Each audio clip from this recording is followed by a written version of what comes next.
Everyone wants to go viral, but what if going viral is less a skill and more a lightning strike that you just happen to be standing in the right place to get hit by?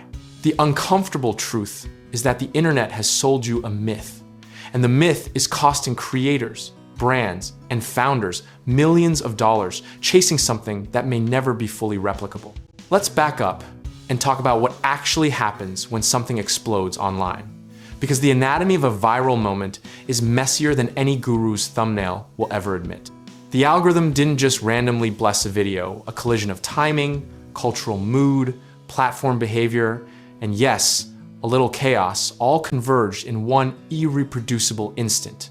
Think of it like a weather system. You can study meteorology for decades and still not predict the exact moment a tornado touches down in a specific cornfield.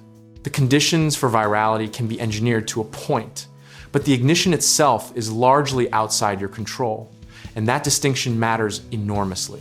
Here's the cruel irony. The creators who go viral once spend the next 3 years desperately trying to recreate the magic, burning out, pivoting their entire brand, and wondering what they did wrong. Meanwhile, the thing that popped had nothing to do with their best work, and everything to do with a comment from a celebrity account that shared it at 2 a.m.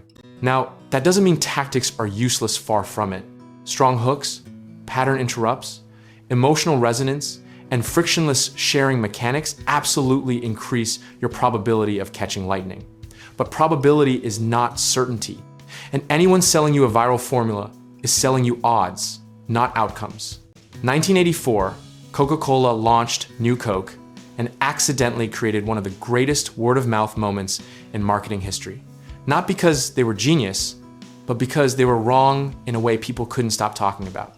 The lesson isn't make mistakes on purpose. The lesson is that virality often lives in the uncontrolled, unpredictable friction between a brand and its audience. We've watched this cycle play out so many times, it almost has a predictable rhythm. Someone posts something raw and unpolished. It resonates. The internet crowns them a genius. They hire a team, add production value, and then silence. The polish killed the pulse. The psychological trap here is what behavioral economists call outcome bias, where you judge the quality of a decision by its result rather than by the soundness of the process. In other words, you see the viral video and assume the creator did everything right, when in reality, they may have done everything the same as they always do. The universe just cooperated that one Tuesday. Historically, the brands and creators who sustain long-term growth are rarely the ones with the most viral moments. They're the ones with the most consistent publishing cadence, the clearest niche, and the most disciplined content strategy across boring, average-performing weeks. Volume, consistency, and specificity are the unglamorous engine underneath every so-called overnight success. Here's a misconception worth torching right now. The idea that you can reverse engineer virality by studying viral content. Studying what already popped tells you what the culture responded to in a past moment. It tells you almost nothing about what will resonate in a future one. Because culture moves, moods shift, and the internet has the memory of a goldfish with ADD. The actionable truth is this: build your content strategy around what you can control, clarity of message, consistency of output, quality of community engagement, and ruthless specificity about who you are speaking to.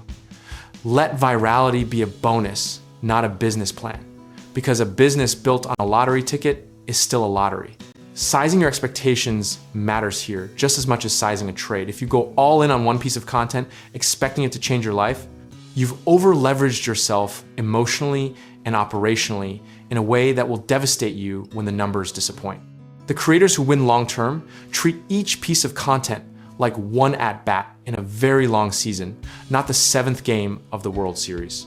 There's something almost zen about accepting that your best work might never trend, and your throwaway post might hit 1 million views because a meme page screenshot it. And that's okay, because what you actually control is your body of work, your reputation, and your relationship with your audience over time. Discipline, consistency, and the refusal to chase metrics over. Meaning that's the real content strategy, even when it's not the sexy one. So yes, study your hooks, test your thumbnails, optimize your captions, and learn your platform's rhythms, but hold all of it loosely, because the internet is chaotic and you are not its author. The goal isn't to go viral.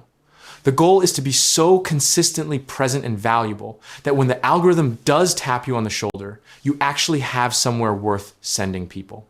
And if you're ready to put that same disciplined, process-driven thinking to work in the real world, not just online, check out our links in the description below, where we can help you get started in real estate investing, home contracting work, and finding the right lenders for your next move.